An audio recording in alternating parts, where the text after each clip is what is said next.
అలా 8-9 నెలలు డ్యూటీ అనేది కంటిన్యూగా కుదిరితే 3 షిఫ్ట్లు లేదంటే 2 షిఫ్ట్లు డైలీ చేసేవాడిని అనమాట.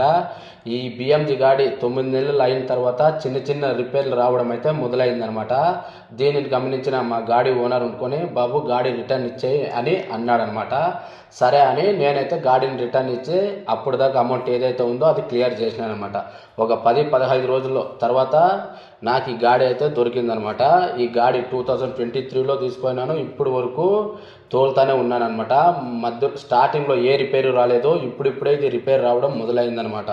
ఓకేనా, నేను మిగతా డబ్బులతోటి పల్సర్ కొందాం అనుకున్నా, కాకపోతే పల్సర్ కింద పెద్ద గాడినే కొన్నాను అనమాట.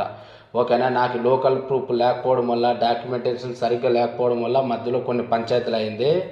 అవన్నీ చెప్పుకోకూడదు. ఓకే, పోతే పోయింది. నేను అప్పుడు వరకు 2023 నుంచి ఇప్పుడు వరకు ఇదే గాడిలోనే ఇట్లా డ్యూటీ చేస్తాను.